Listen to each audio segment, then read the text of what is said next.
Well, what is going on, YouTube? Welcome back to A Therapeutic Edge. Now, today on the table in front of us is, well, let's call this story time. So, early last year, beginning of the year, Brian Nadeau released some Evo Typhoon prototypes out into the world to get people's feelings on them, and they were globally loved. And then through Reate, he built and released his Evo Typhoon. And they sold out very, very quickly.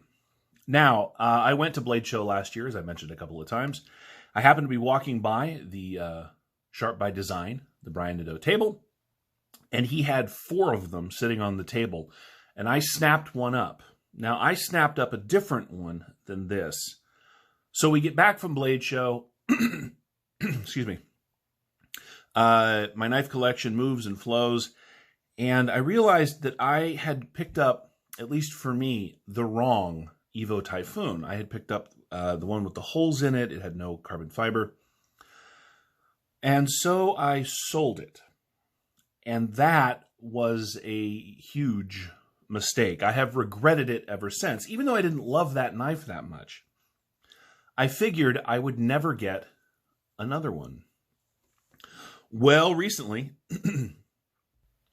someone I know over on Facebook, Dave Warren, actually, the guy who is the American contact for Tuya Knives, who I met at Blade Show Atlanta in 19, who showed this to me there, and we actually compared our Evos, and that may actually have been the moment that I realized that I had gotten the wrong one.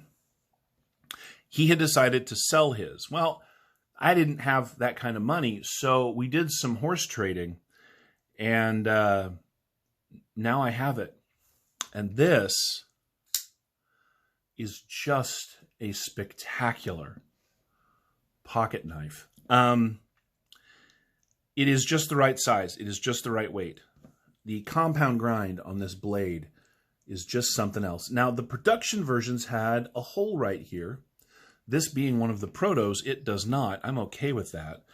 It has only one form of deployment, and that is this flipper tab, which works every single time. It is, without fail, one of the most, well, it is the best action on any knife I have ever owned. And my old one was too. But owning knives is a very particular and personal thing. That other one just didn't do what I wanted it to. But this... This does, and I am very happy to have this back on the table and back in the collection. So what do you get in a Brian Nadeau Evo Typhoon? Well, you get Reate knives at their best. You get fantastic M390, ground with a hollow grind that runs basically the length of the blade until you get to the compound grind portion where the tip thickens up. You get a really slicey edge. You get carbon fiber that is married to this titanium. I mean, you can't feel it at all. It is perfectly smooth, and it is beautiful carbon fiber. I love this knife, clearly, as you can tell, because I'm here gushing about it. Because of the carbon fiber, this is essentially a bolster lock as opposed to a frame lock, although it is, underneath the carbon fiber, still a frame lock. It is perfect in my hand. It is a perfect working knife, and it is beautiful enough that it doubles up as a sort of a gentleman's folder anytime I want. Let's get some specs out of the way. You get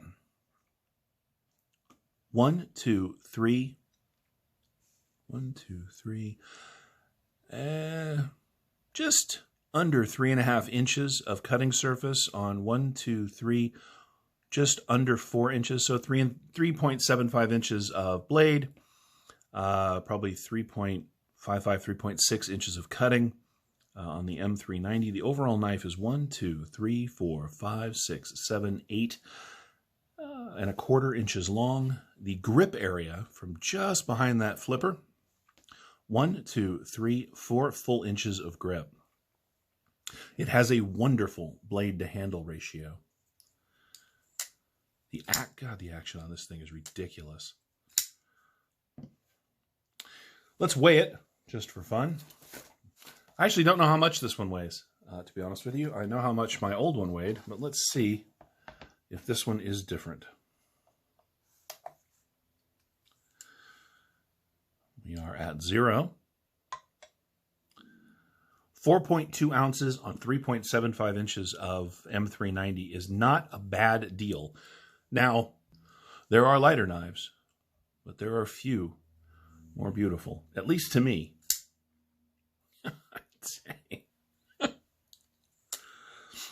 Let's go ahead and see what the blade stock is and how thick it is in the handle. It rides the pocket exceptionally well. Ooh. I did not cut myself, but I did hit myself with the blade as I was opening it there, because that's what crazy people do. Millimeters, zeroed out. We are at 4.08 millimeters, so just over 4 millimeters on the, there you guys can see it right there, on the blade stock. It is nice thick blade stock, but because of this hollow grind, man, it comes down to a really razory edge. Let's go ahead and measure out the handle.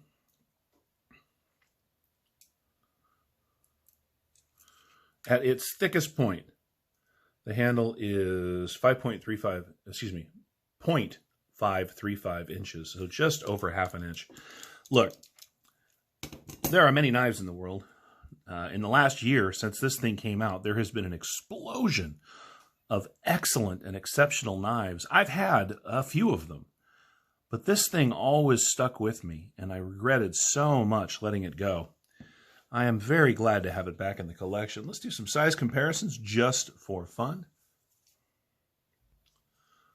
Here it is against our old friend, the Rat Model 1. And as you can see, if we line the blades up, the Rat 1 is a little bit longer, but you get a little more blade length here on the Evo and the Typhoon. And of course, they're in completely different league.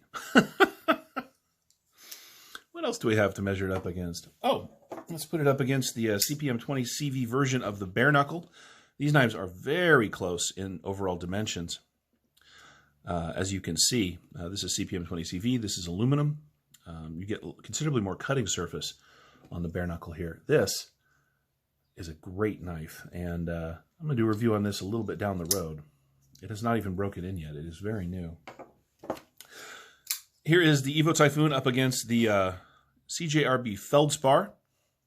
Again, they have very similar length of cutting surface on the blades. Of course, the Feldspar is D2 and G10. They are completely different knives. But what I'm getting at here is that this is a really reasonably sized knife made in spectacular materials with one of the best eye for detail that I have ever seen. The grind at the compound, there you go, right there, on both sides is dead even. The exact same amount of blade follows from that grind forward on both sides.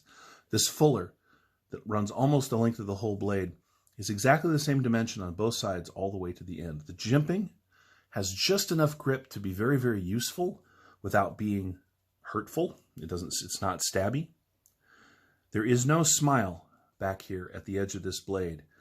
You have a nice sharpening area back there. Well, there's just nothing interfering with the cutting path all the way down. Again, the tip, because of that compound grind, is very sharp, but it's also very robust. This is, despite its sort of elegant appearance, a working knife. Now, Nadeau has recently released a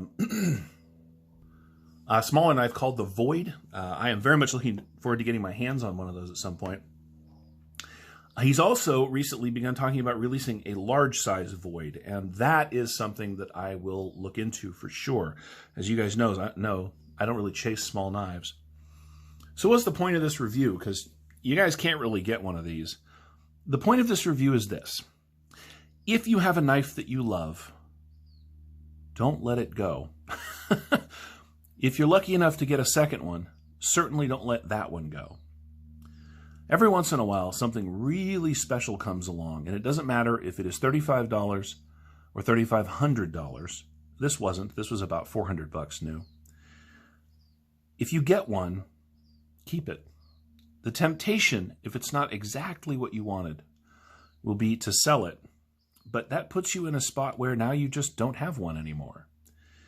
And that's not really how collecting works. Now, if you're the kind of person that likes to move knives in and out and you don't really care about that kind of thing, well, then that's fine. You don't have any problems there.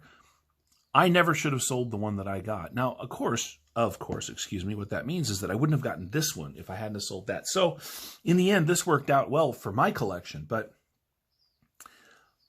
I shouldn't have done it. Not all knives, even if we don't carry them a lot, should be sold off or moved off for new things.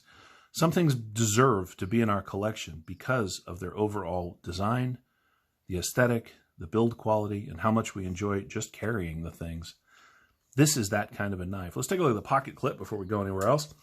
It is on a single stud. It is not a hidden screw. That came with his later designs. So it goes all the way through into the titanium back here.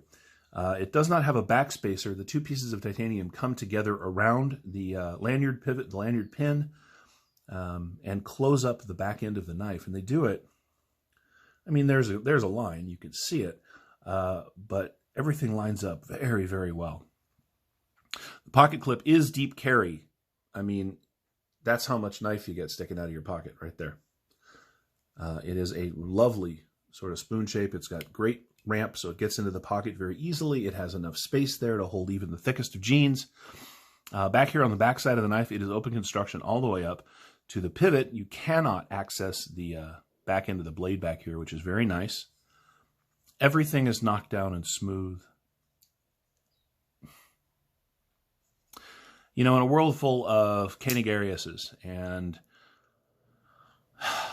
CKF knives that are hitting the market hard and fast and are made out of fantastic materials and are beautiful, of the ever-growing catalog of Reate knives that are just made so beautifully, that I can come back to this knife a year later and still say it is one of the nicest knives I have ever had, owned, or used, speaks to its initial quality.